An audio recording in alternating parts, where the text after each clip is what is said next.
Alors, je vais vous demander de faire un peu preuve d'abstraction, mais la femme que vous avez devant vous, un peu à bout de souffle, avec son gros ventre, a passé un temps infini en Antarctique sur les brise-glaces et les stations polaires scientifiques.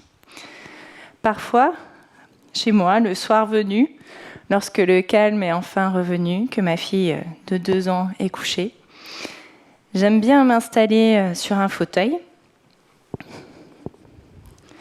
fermer les yeux. Alors vous pouvez fermer les yeux, mais j'avoue que je ne pourrais pas voir si vous le faites vraiment ou pas.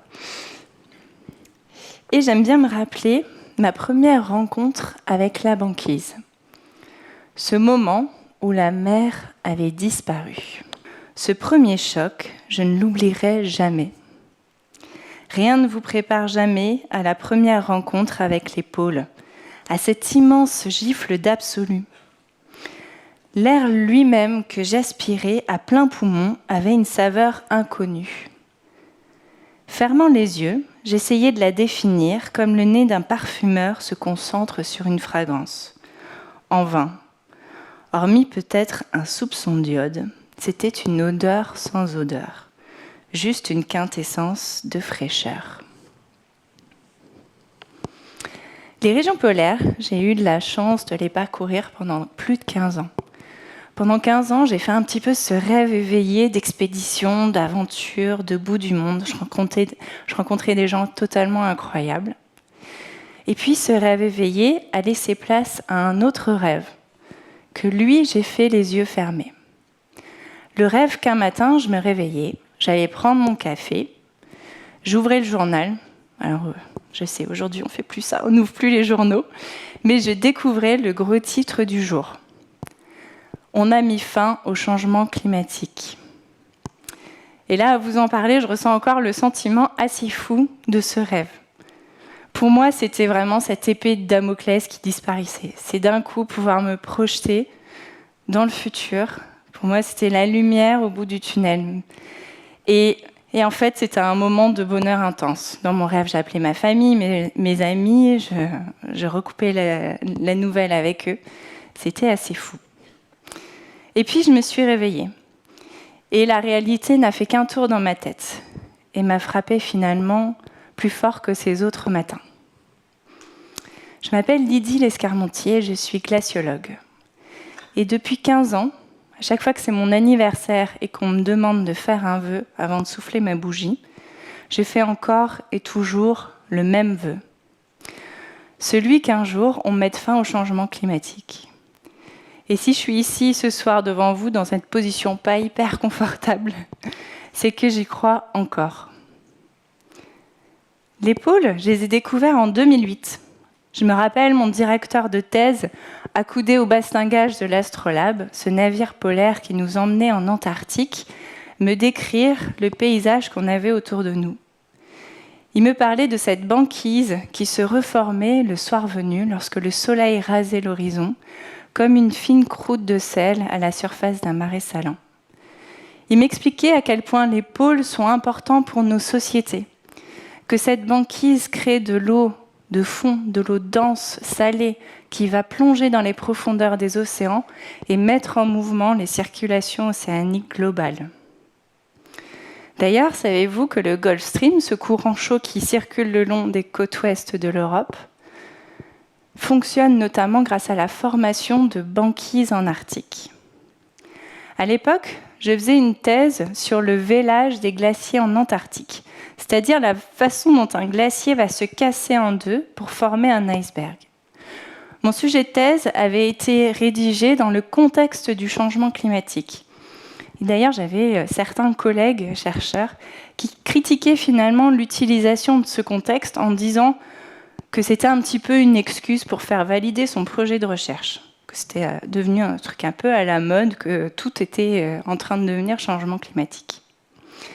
Et sous leurs airs sarcastiques, ils n'avaient pas tout à fait tort. Oui, tout était en train de devenir changement climatique. Cette thèse, Je l'ai réalisé dans un endroit en Antarctique qui était totalement indemne de changement, en Antarctique de l'Est. Un endroit très peu étudié par les glaciologues de l'époque, me plaçant là en vigie, prête à suivre tous les changements. Qu'est-ce qui nous manquait il y a 30 ans, 20 ans ou même 10 ans pour passer à l'action, pour amorcer cette transition écologique ? À l'époque, en tant que chercheur, j'étais persuadée qu'il nous fallait plus d'éducation au changement climatique. Il fallait que nous, scientifiques, on sorte un peu de nos labos, de nos articles, et qu'on partage cette information. Alors pourquoi l'éducation ? Reprenons la définition. L'éducation, c'est la mise en œuvre des moyens propres à la transformation et au développement d'un être humain. Donc après avoir travaillé des années sur le sujet, finalement, je peux résumer ce processus d'éducation à 3 étapes clés. La première, c'est le partage des savoirs, des connaissances. La deuxième, c'est la compréhension du problème. Et la troisième, c'est le changement de la personne ou l'acquisition de nouvelles compétences. Donc finalement, l'éducation, c'est expliquer un savoir, une connaissance, expliquer ce qui se passe, quels sont les mécanismes en jeu, d'où viennent les résultats. Mais en fait, elle est réussie, cette éducation, que si on aboutit à la 3e étape. Si on reprend la définition, c'est la transformation d'un individu qui montre en fait que cette information, elle a bien été reçue et intégrée. Pour prendre part à cette ambition d'éducation, après 10 ans de recherche, j'ai rejoint un centre UNESCO d'éducation au changement climatique. Et mon travail, c'était de réformer les programmes scolaires dans plein de pays dans le monde en intégrant du climat. Ce qui était un travail assez extraordinaire, de prendre en compte les cultures, les contextes différents. Et puis s'assurer que les contenus qu'on produisait, moi et mon équipe, étaient ensuite impactants. Donc avaient vraiment un effet sur le changement de comportement, ce qui est relativement difficile. Alors oui, c'est vrai, l'acquisition de savoir, on peut la vérifier à travers un QCM. On peut faire un QCM sur l'effet de serre à un élève pour savoir s'il a bien compris. Par contre, être sûr qu'il a intégré l'information climatique et qu'il a changé son comportement vis-à-vis de ça, c'est beaucoup plus difficile. La démarche pédagogique qu'on utilisait, c'est celle qu'on appelle la démarche d'investigation. En fait, c'est une pédagogie active qui rend l'élève acteur de sa propre compréhension. Il va analyser par lui-même les défis et donc va pouvoir utiliser cette méthode pour aussi travailler sur les solutions. Ce qui est hyper important quand on travaille sur un sujet anxiogène avec des enfants comme le climat. Donc par exemple, si on veut travailler sur la fonte des glaces, au lieu de montrer un graphique avec les différents scénarios, on va sortir des bacs de glaçons, de l'eau, des colorants, etc. Et on va demander aux élèves de comprendre par eux-mêmes ce qui se passe. Et ça, après, ils peuvent le transposer aux solutions. Le problème, c'est que cette démarche pédagogique est extrêmement anecdotique en fréquence d'utilisation. On comprend bien, ce n'est pas tout à fait adapté au fonctionnement de nos cours aujourd'hui. Et moi, ce que j'observe, c'est qu'aujourd'hui, il y a beaucoup de jeunes adultes, d'adultes, qui deviennent un peu hermétiques et hostiles à l'éducation au développement durable et même à l'information climatique. Pour exemple, pas plus tard qu'il y a quelques semaines, je devais animer une table ronde, conférence pour les salariés d'une entreprise à laquelle ils avaient été inscrits d'office sur Pôle et Climat. Et en fait, j'étais installée et j'ai entendu quelques personnes rentrer dans la salle, pas tous, mais quelques-uns qui disaient « Oh là là, la glaciologue, elle va nous parler de fonte des glaces, ça va être stressant et anxiogène. » Peut-être même qu'il y en a quelques-uns dans la salle, quand ils se sont installés, qui se sont dit « Oh là là, je vais aller boire un coup ce soir pour oublier. » Et sincèrement, je ne peux pas leur en vouloir. C'est tout à fait normal. Et en fait, c'est dû à la façon dont nous avons traité cette information climatique en nous focalisant en fait sur les impacts au lieu des solutions. Alors oui, l'éducation, c'est un paramètre qui est extrêmement important. On ne peut pas faire ça aujourd'hui. Mais par contre, pour moi, ce n'est pas la seule étape par laquelle on doit passer pour arriver à cette action. Qu'est-ce qui nous manque ? Alors pour moi, il y a une étape qui est clé, c'est l'émotion. Mon propre exemple, c'est que moi-même, je n'ai pas commencé à m'engager pour les régions polaires la première fois que j'ai lu un article scientifique sur la hausse du niveau marin ou sur la fonte des glaces, aussi catastrophiste soit-il. Non, je l'ai fait le jour où j'ai vu un glacier que je connaissais par cœur et que j'aimais se métamorphoser sous l'effet de la fonte. Et en fait, ce moment m'a tellement marqué qu'il m'a complètement mise en mouvement. Il fallait que je lutte en fait contre cette émotion, il fallait que j'en fasse quelque chose. La deuxième étape, c'est la vision. Aujourd'hui, malheureusement, les ambassadeurs de l'écologie ne sont pas capables de rallier l'ensemble des individus mobilisés par le futur écologique à travers leurs idées. Pourquoi ? Parce qu'il en manque une vision consensuelle, apolitique, une sorte d'union fondatrice qui amplifierait la voix de l'environnement. Aujourd'hui, il nous faut un travail sur l'imaginaire et les narratifs positifs. Parce que malheureusement, c'est quoi parler de climat aujourd'hui ? C'est parler de modèles de projection, de courbes de température, de hausse du niveau marin. Et quand on est glaciologue, c'est parler en centaines de milliards de tonnes de glace qui fondent chaque année. Les sciences climatiques, c'est des sciences de la Terre, et donc c'est l'observation de l'évolution de notre système terrestre. Et donc, forcément, c'est parler des impacts physiques. Mais aujourd'hui, il faut changer un petit peu la manière dont on en parle, et il faut regarder l'après, les solutions, et ces narratifs. Alors, je suis sûre que vous avez tous entendu parler de ce terme de futur désirable. Alors moi, je l'aime pas trop parce que il me fait penser un peu à un argument marketing qui sous-entend que le futur a besoin de raisons pour qu'on s'investisse pour lui. Pourtant, il montre bien en fait notre façon de voir le futur, qui est aujourd'hui quelque chose d'assez négatif, d'assez obscur. Alors, notre vision du futur est abîmée, comment la réparer ?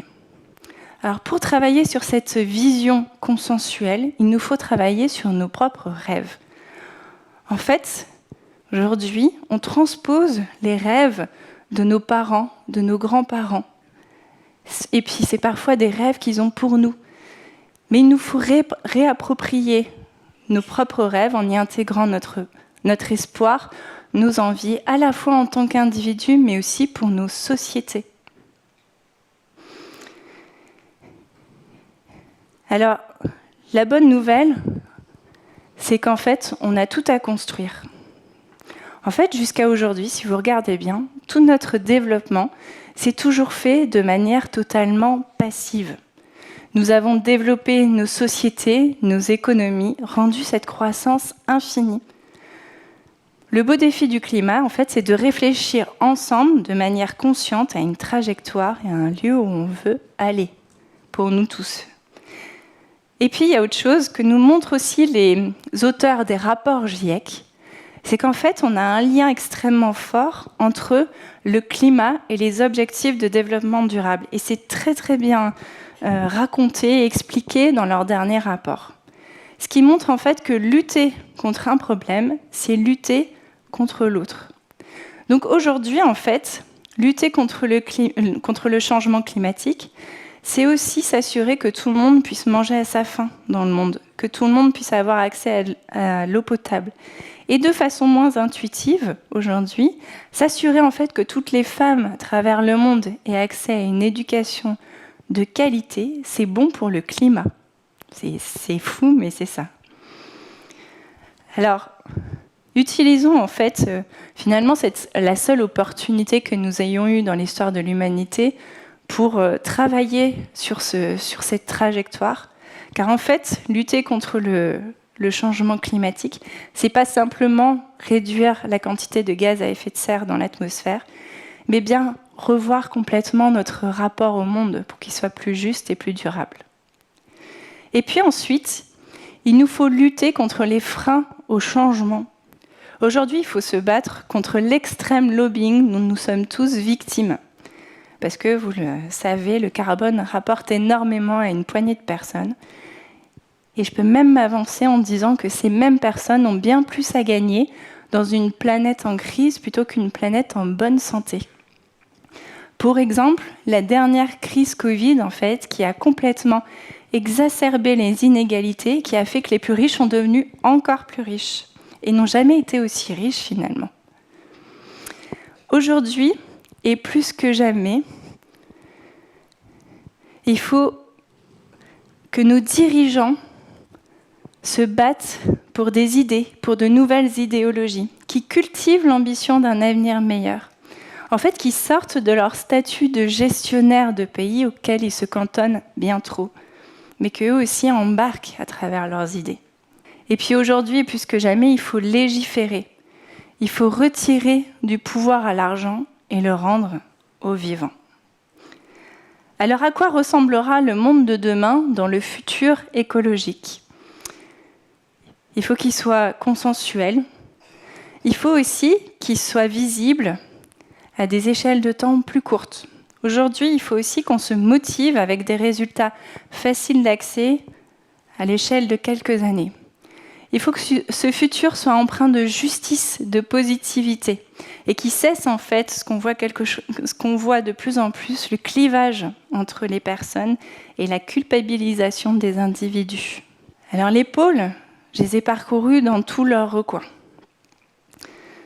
Lorsque j'ai embarqué en Antarctique pour la toute première fois, la petite étudiante en thèse que j'étais a grandi d'un coup.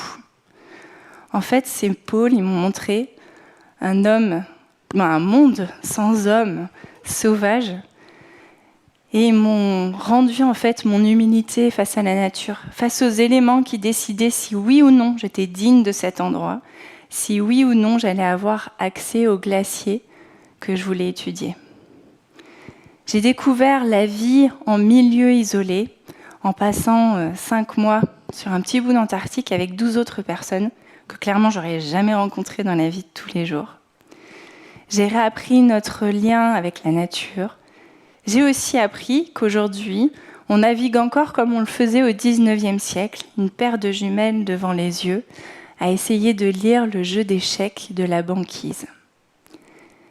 Et en fait, cet enseignement assez incroyable que m'ont offert les régions polaires, j'ai voulu leur rendre d'une certaine manière en m'engageant pour elles à vie. Alors ce que je vous propose, c'est qu'on utilise un peu ce moment historique de réflexion pour nous aussi nous engager à notre manière. Et que nous aussi, on réécrive en fait ce monde de demain. Parce que ce changement, il aura lieu avec ou sans nous. Alors ne laissons pas une poignée de personnes le faire pour nous.